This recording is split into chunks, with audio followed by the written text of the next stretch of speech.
Hindi naglaon. Kagaya ng kanyang maestrong pumanaw, nilamon siya ng kadiliman. At magmula noon, naging ibang tao na siya sa kanyang pamilya at sa mga kakilala niya. Bukod sa palagi na siyang galit, madali rin siyang mairita at sumumpa ng kanyang kapwa. Dahil dito, hindi pagmamahal at respeto ang kanyang nakuha, kundi ang takot ng mga tao. Hinayaan naman niyang maging ganoon ang mangyari. Subalit sa katagalan, unti-unti siyang nagkakaroon ng maraming kalaban. Labis itong kinasusuklaman ni Timon, kaya sa isang liblib ng Valencia, gumawa siya ng kuta kung saan niya itatago ang katawan ng kanyang mga biktima. At para masigurong walang makakatuklas nito, sa ilalim niya ito ng lupa ginawa. Sa tulong ng kanyang mga kaibigang engkanto, 2 gabi lang niyang pinagpagalang hukayin ito. Pagkatapos, dito na siya nagsimulang pumatay ng mga albularyo at mga antingero. Noong una, marami ang kumaharap sa kanya. Subalit lahat ng yun isa-isa ring bumagsak dahil sa bisa ng kanyang agimat. Kung hindi niyo kasi naitatanong, tinaglay ni Timon ang pinaka-iniingatang kayamanan ng kanyang maestro. At ito ay walang iba, kundi ang isang itim na rosaryo na pinagkulungan nito ng hari ng impyerno na si Asmodeus. Palaisipan kung saan yun nakuha ng maestro ni Timon. Subalit ayon sa kanya, ang gamit na yon ay totoong buhay at may kakayahang magpamalas ng mga milagro. Upang makamit naman ng mga taong kumakalaban sa kanya ang totoong parusa, kahit 12 na lang ang mga ito, ikinukulong niya yon sa hawla na pinaglagakan niya ng mga buhay na salita.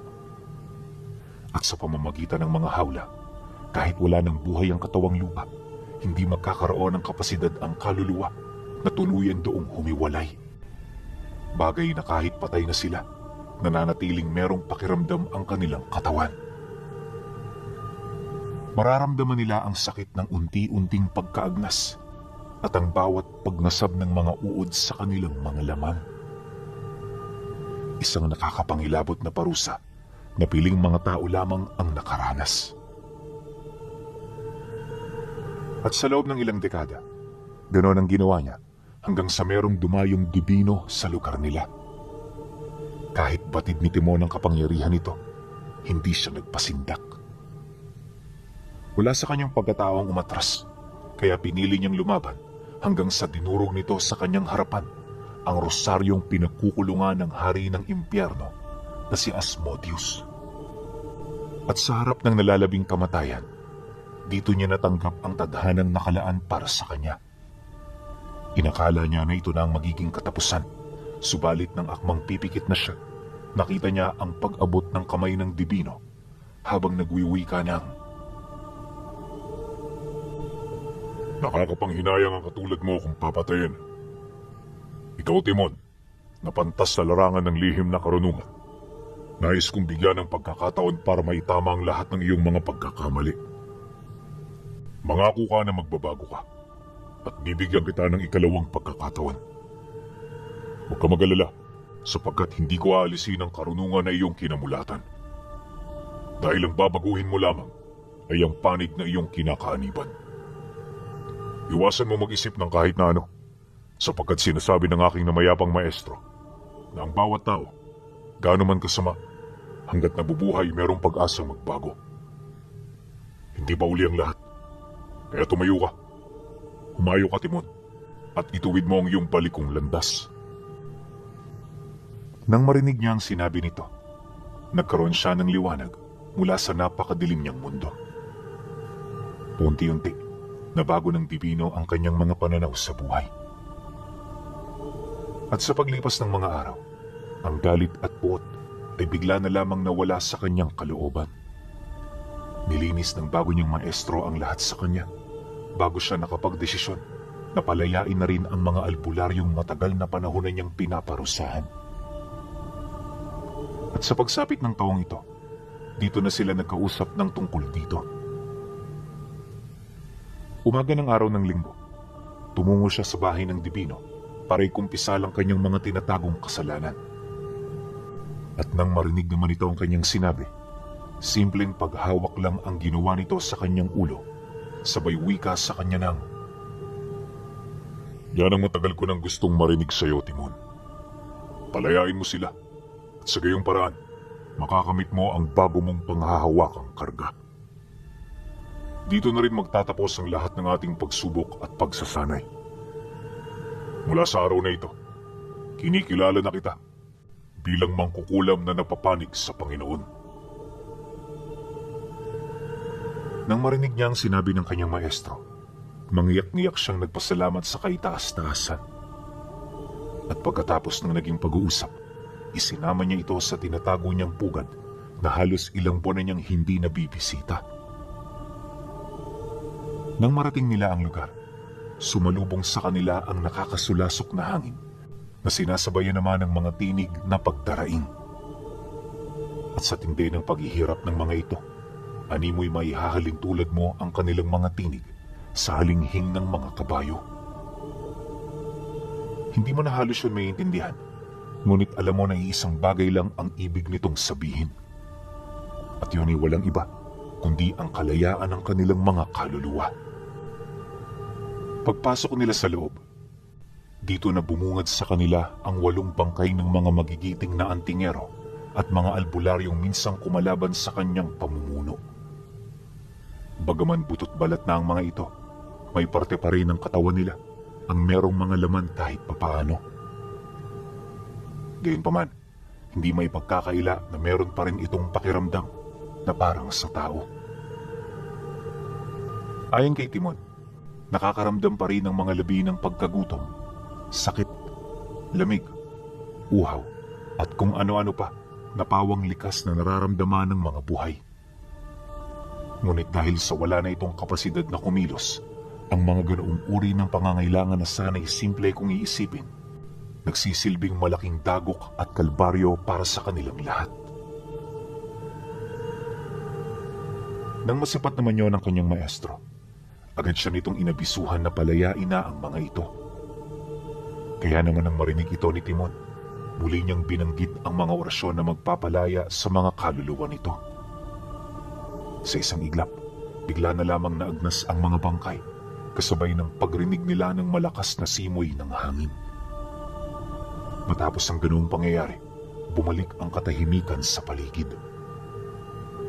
At ang mga naririnig nilang tinig kanina, bigla na lamang nawala. Salamat sa Diyos, at malaya na silang lahat. Wika ng Dibino. Nang marinig naman ni Timon ang sinabi nito, lumuhod siya sa harapan ng mga labi para mag-alay ng dasal at kapatawaran. Isang buong araw niya yung ginawa upang mapagbayaran ang lahat ng kanyang mga kasalanan. Dumaan ang maraming buwan. Dito na nagpatuloy ang kanilang mga magagandang gawain. Araw-araw naglalakbay sila sa mga karatig baryo para tumulong sa mga kapuspalad na merong malulubhang karamdaman. Ginagawa nila yun ng libre, kaya mabilis na lumaganap ang tungkol sa mabubuti nilang gawa. Dahil dito, dumating na rin sa puntong hindi na sila umaalis sa kanilang lugar, gawa ng mas pinipili ng kanilang mga pasyente na dumayo na lang kesa maghihintay. Nagsisilbing tulong na rin nila ito sa magmaestro upang hindi na sila mahirapan sa kakalakad araw-araw. Aminado naman si Timon na pabor yun sa kanila, kaya yung ginagawang tulong ng mga tao ay hindi na rin niya kino-question. Naniniwala siya na ito ang magiging tadhana niya hanggang sa siya ay tumanda, kaya naman malugod niya itong niyakap ng buong puso at pagmamahal. Sa mga oras ding ito, taglay-taglay na ni Timon ang medalyon na ibinigay sa kanya ng kanyang maestro.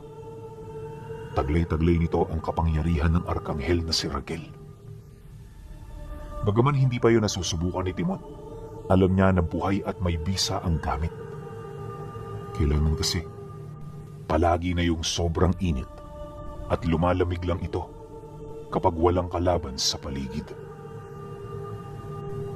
Nakakamangha ang gamit na taglay niya, pero ni minsan hindi niya ito ipinakita kung kani-kanino. Inakala rin niya na hindi niya na ito magagamit Subalit ilang buwan bago sumapit ang susunod na taon, may nangyaring hindi inaasahan. Tandang-tanda ni Timon, magbabandang 6:00 ng hapon na noon, habang ginagamot nila ang pinakahuling pasyente, may nakita siyang isang pamilya na dumating. Dito pumasok sa bakuran, bagkus na natili lang ito sa harapan ng kanilang tahanan. Siya ang unang nakapansin dahil siya ang malapit sa pinto. Ngunit nang akmang tatawagin niya na ito, bigla itong nagsilakad papalayo. Pagbaling niya ng tingin sa kanyang maestro, nadatnan niya itong nakangiti sa kanya habang nagwiwika ng, "Hindi yun mga bisita, Timon. Mamaya ipapaliwanag ko sa iyo ang lahat." Nang marinig niya ang sinabi nito, tumangulang naman siya at nagpatuloy sa kanyang mga ginagawa. Pagkatapos ng gamutan, sinamahan nila ang pasyente patungo sa baryo. Bagaman tumatanggi ito sa kanilang alok, hindi ito hinahayaan ng kanyang maestro, indikasyon na meron itong nararamdamang panganib sa paligid. At nung makakauwi na sila sa bahay nila malapit sa paanan ng bundok, dito na sila nagkausap ukol sa kinakaharap nilang sitwasyon. Ayon sa kanyang maestro, may mga nakaambang panganib na ilang araw na niyang nararamdaman. Wala itong ideya ukol sa mga pagkatao nila, kaya marahil ay naiinggit lang ito sa kanilang mga ginagawa. May kutob din ng kanyang maestro na maaaring may nasagasaan sila sa mga taong binibiktima nito. At para matuldukan kaagad ang ganoong sitwasyon, kailangan na nilang kumilos ng maaga. "Timon, hanapin mo sila. Ako na magpapatuloy sa panggagamot, kaya huwag mo na ako ritong alalahanin. Manalik at maging matapang, sapagkat anuman ang desisyon na iyong gagawin, kaagapay mo ang Arkanghel. Ito ang unang pagsubok na ibibigay ko sa iyo, kaya gawin mo ng may kabagsikan." "Masusunod ho, Maestro Gabriel," sagot naman niya rito. Pagkatapos ng kanilang pag-uusap, tumungo siya sa altar upang mag-alay ng kanyang dasal. Buong magdamag niya yung ginawa, at kinabukasan, wala na siyang ibang pinagtuunan ng pansin, kundi ang paghahanda. Maliban sa medalyon, pawang ang punyal na ginagamit niya noong siya ay mangkukulam pa ang kanyang dinala. Simple lang din ang kanyang kasuotan, kaya nung hapon na lumakad siya, walang kahit ni isa sa kanyang mga kakilala ang nagduda. Yon ang kauna-unahang pagkakataon na mahihiwalay siya sa kanyang maestro sa loob ng isang buong gabi, kaya kahit may tiwala siya sa kanyang aral, hindi niya maiwasang makaramdam ng takot at pangamba. Gayunpaman sa kabila nito, nanatili ang tibay ng loob para magpatuloy. At sa paglalim ng gabi, nakarating siya sa kabilang parte ng baryo. Lahat ng pwedeng puntahan, pinuntahan niya para lamang makakuha ng bakas ng mga nilalang. Inakala kasi ng mga kalaban nila na basta-basta na lamang maaalis ng mga ito ang kanilang mga marka, pero hindi yun naging posible para sa mangkukulam na minsang sugo ng demonyo. Bagaman naninilbihan sa kabutihan itong si Timon, may mga naiwan pa rin siyang abilidad na nagmula sa una niyang maestro. At dahil dito, kung kaya't naging matalas ang kanyang pangamoy at paningin laban sa mga nagtatagong nilalang na nasa panig ng kadiliman. Kaya naman bago pa man sumapit ang hating gabi, natuntunan niya ang pugad na kanyang hinahanap. Kagaya ng inaasahan, naninirahan ang mga nilalang na yon sa isang baryo kung saan pinamamahayan ng maraming tao. Perpektong pakikibagay ng mga ito, kaya walang naghinala. Ngunit nang masipat niya ang tahanan ng mga nilalang, alam na niya kung saan uri ito napapabilang at kung saan yon nagmula. Kumpirmado, aswang ang mga ito, kaya naman di na siya nagdalawang isip na lumapit pa. At sa pagharap niya sa tahanan, ilang buhay na salita lang ang kanyang binitawan para maagaw ang atensyon ng mga nilalang. Sa isang iglap, bumukas ang pinto at mga bintana, kasabay ng pagsilay sa kanya ng mga nilalang na nanananahan doon. At kung hindi siya nagkakamali ng bilang, hindi lang isang pamilya ang naroon. Higit pa ito sa kanyang inaasahan, subalit walang nagbago sa kanyang mga nararamdaman. Alam niya na kahit gaano man karami ang mga nilalang, mananatili itong walang laban kumpara sa kanya. Kaya naman pagsilay niya sa mga ito, kasyual siyang naglakad papasok hanggang sa nakaharap na niya ang isang matandang lalaki na nagsisilbing pinuno ng angkan. "Sino ka, albularyo? At ano ang kailangan mo?" Galit na bungad nito. Nang marinig naman yun ni Timon, hindi siya kaagad nakasagot. Hangad niya na maramdaman muna nito ang kanyang presensya upang malaman nito kung sino ba siyang talaga. Ilang minuto pa ang lumipas, dito na unti-unting napapansin ng kanyang kaharap ang kakaibang presensya na namumutawi sa kanyang kaluluwa. Bagay na naging daan upang mapilitan nitong umatras kasabay ng paulit-ulit na nitong pagtanong sa kanya. At nung kanina may bahid ng galit sa mga salita nito, sa puntong yun animoy nasasapawan na ito ng takot.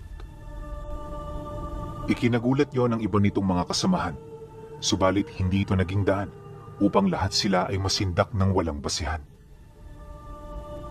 Hindi nagtagal, nang medyo narindi na ang matanda sa kanyang ginagawa, dito na yon nagdesisyong magdasal.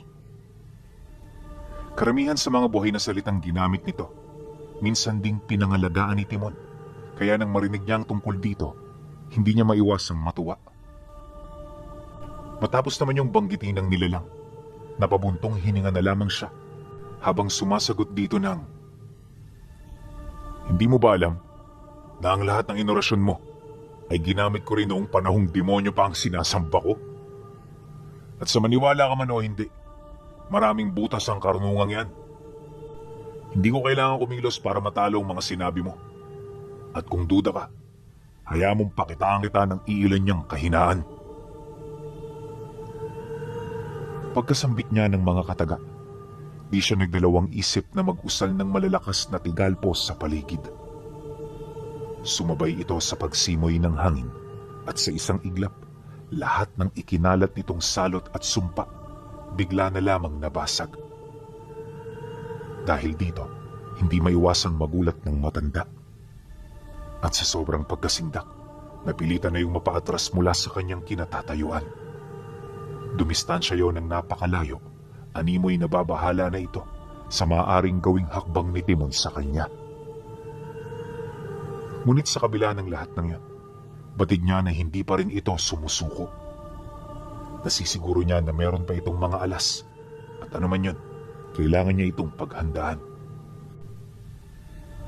Sa pagpapatuloy ng ganoong pangyayari, dito na nagsilabasan ang iba pang mga nilalang.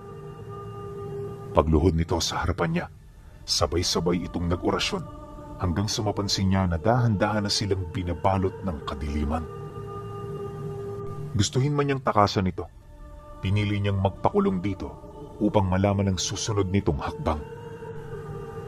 May kutob din siyang dadalihin siya nito sa ibang dimensyon upang hindi makita ng mga tao ang kanilang paglalaban. Ilang segundo pa ang lumipas, nangyari na nga ang kanyang mga iniisip. Bago pa man niya mamalayan, nadala na siya ng mga ito sa lugar na tila bang nilimot na ng Panginoon. Wala siyang ideya kung saan ang lokasyon ng lugar na yon, ngunit nasisiguro niya na hindi ito matatagpuan sa mundo ng mga engkanto, sapagkat ang mga aswang na nasa ganoong antas ay walang kakayahang makapagsama ng isang tao patungo sa mundo na ni minsan hindi naman nila naabot. Matapos naman niya yung maunawaan, matyaga niyang hinintay ang pagpapalit anyo ng mga nilalang. Bagay na mas lalo namang ikinagulat ng matanda, kaya habang nagpapalit anyo ang mga ito, paulit-ulit siya nitong tinatanong ng, "Hanggang kailan mo kami balak malitin, Antingero? Hanggang kailan?"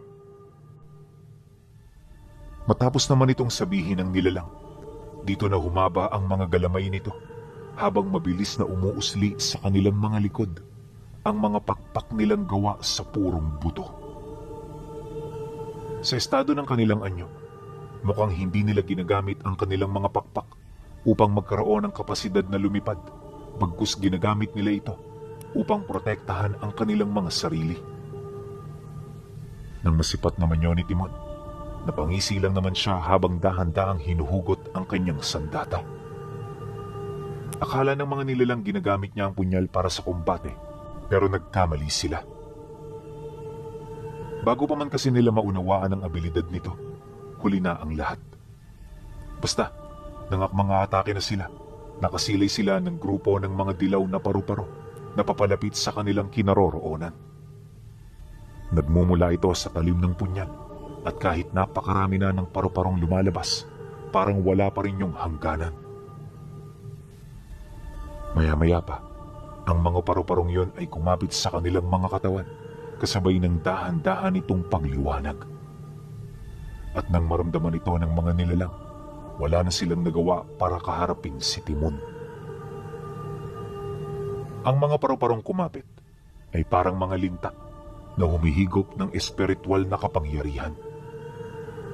Minuto lang ang binilang nang sapilitang bumalik sa orihinal na anyo ang mga ito, buhat sa pagkawala ng kanilang mga lakas. Sinubukan pa nilang labanan ang abilidad ni Timon, pero kalaunan ay napilitan na rin silang sumuko. At nung maabot na ng mga paru-paro ang rurok ng kanilang liwanag, dito na tuluyang pumanaw ang kanyang mga kalaban. Bumalik na rin sila sa mundo ng mga tao, kaya naman pagsilay niya na wala na ang mga ito, dali-dali niya yung ipinasok sa loob ng bahay. Bago niya yung linisan, inusalan niya ito ng mga buhay na salita upang magsilbing sabulag para sa mga mata ng mga ordinaryong tao. Pagkatapos dali-dali siyang bumalik sa bahay ng kanyang maestro upang ilahad ang tungkol sa tagumpay ng kanyang lakad. Labis naman yung ikinatuwa ng Dibino. Ngunit ayon dito, yun pa lang ang simula ng kanyang paglalakbay. At sa mga susunod na yugto ng kanyang buhay, marami siyang makakaharap na malalakas na kalaban. Dagdag pa nito na, kailangan niyang maghanda sapagkat nakapagdesisyon na ito na siya ang gagamitin itong sibat upang tapatan ng mga nilalang na nasa panig ng kaliwa. Kaya naman ang marinig yun ni Timon, hindi niya yun binigo. Ilang buwan din siyang nagsanay dahil naniniwala siya malapit na ang propesiyang itinakda ng maestro niya. At makalipas nga ang taong ito, hindi ito nagkamali. Sa unang bungad pa lang ng buwan, dinagsana sila ng mga kalaban. Minsan sumasabay ito sa mga pasyente na animoy nakikipaglaro sa kanila. Kapag napapansin naman yun ni Timon, agad niyang minamarkahan ng mga ito upang makulam niya ang mga nilalang sa pagsapit ng oras ng kanilang kalakasan.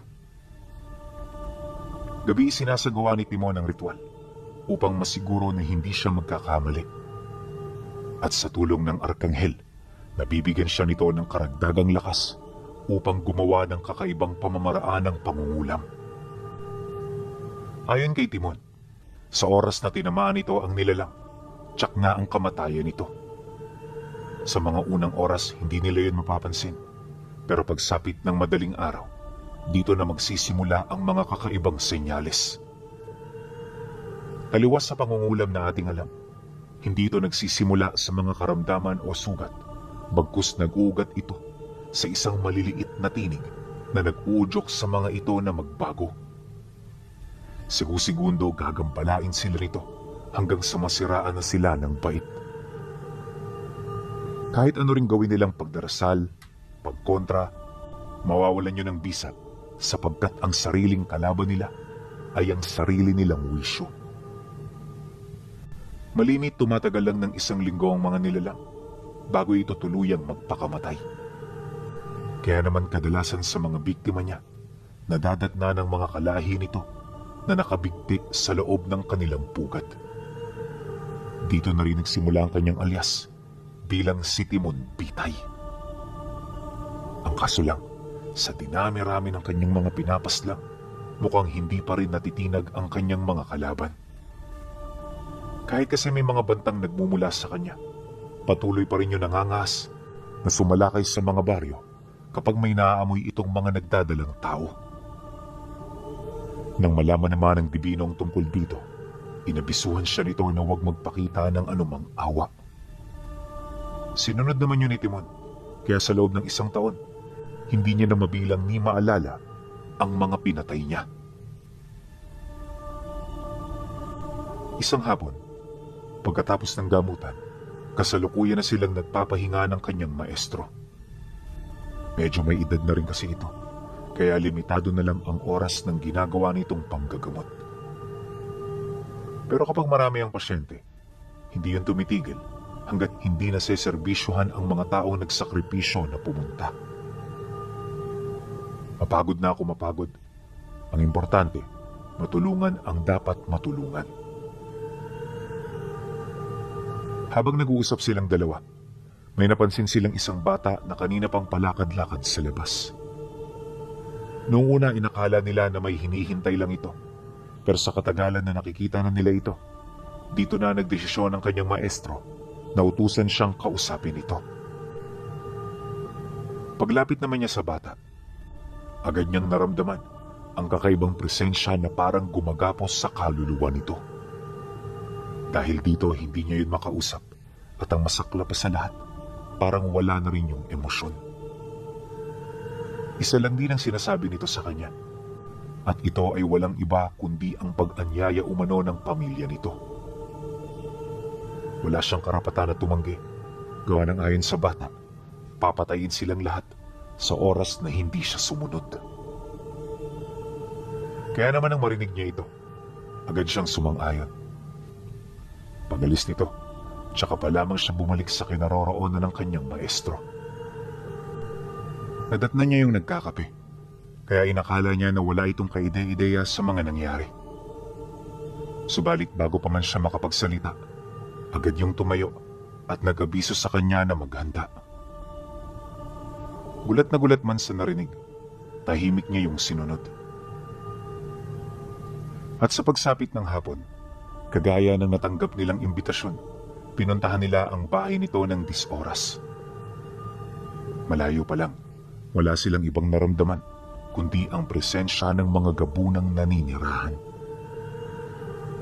Distansyado ang bahay na yon sa baryo Pinuno. Gawa ng sa taong ito, hindi ba gaanong marami ang kabahayan sa isa sa mga baryo ng Valencia. Pagharap naman nila sa bahay, may binitawang 2 buhay na salita ang maestro niya. Akala niya wala itong epekto sa mga nilalang, pero maya-maya pa, nakita niya na parang nagkakagulo na ang mga ito sa loob. Sinubukan ng mga ito ang tumakas pero parang nakatali na ang kanilang mga paa sa lupa. Hindi nagtagal, dito na nila nakita ang isang matandang lalaki na galit na sumisigaw sa kanyang maestro. Ayon dito, hindi nila inimbitahan ng Dibino kaya wala itong karapatan na makisawsaw sa kanilang gulo. Subalit nang marinig ito ng maestro niya, agad niya yung inutusang tumahimik. At sa isang iglap, binalot ng katahimikan ang paligid. Bago pa man tumagal ang sitwasyon, dito nila nakita ang isang anghel na may dalang timbangan at espada. Nasa espiritual itong anyo, ngunit kahit maningning ang liwanag nito, hindi niya maipagkakailang na silayan niya ang kabuuang wangis nito. Pagtaas ng armas ng anghel, dito niya na nasilayan ang mga nagliliwanag na tanikala na dahan-dahang bumabalot sa mga nilalang. Ginambala niyo ang katahimikan ko, kaya ang dapat sa inyo, may libing ng buhay.